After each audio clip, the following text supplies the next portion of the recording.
Voici la Terre, avec son atmosphère. Alors elle est toute fine, c'est à peu près comparable à la peau d'une orange.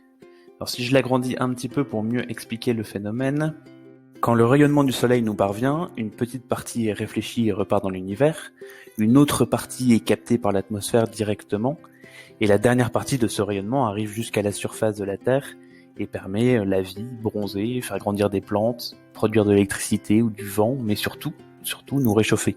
La Terre et les océans ainsi réchauffés émettent des infrarouges, dont une partie s'échappe de l'atmosphère, et d'autres sont captés par ce qu'on appelle les gaz à effet de serre, qui sont vapeur d'eau, dioxyde de carbone, méthane.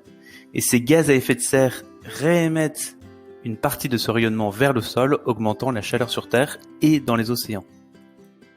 Est-ce que c'est un problème? Non, pas du tout, c'est même essentiel, car sans cet effet de serre, la température moyenne sur Terre serait de moins 18 degrés en moyenne, ce qui aurait quelque peu freiné le développement de la vie.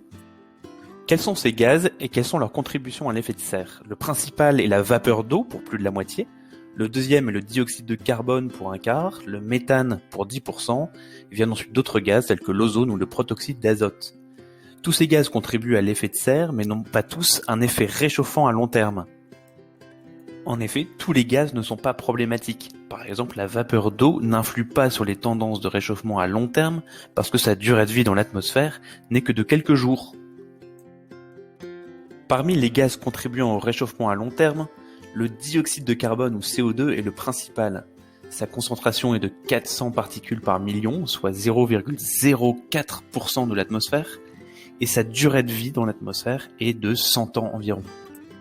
Le méthane, ou CH4, y est encore en plus petite concentration, mais a un pouvoir réchauffant 80 fois plus important, et une durée de vie par contre beaucoup plus courte, de 12 ans environ. La combinaison des deux facteurs permet de ramener le méthane à un équivalent réchauffant CO2 de 23. Donc 1 kg de méthane émis vaut donc 23 kg de CO2 émis. J'espère que ce petit contenu vous a plu. Si vous avez des questions ou des réactions, n'hésitez pas à aller nous écrire en réponse à cette story. Et si vous souhaitez approfondir le sujet, on vous met un petit lien en swipe up vers d'autres références pour aller plus loin et comprendre un peu mieux ce phénomène. À bientôt!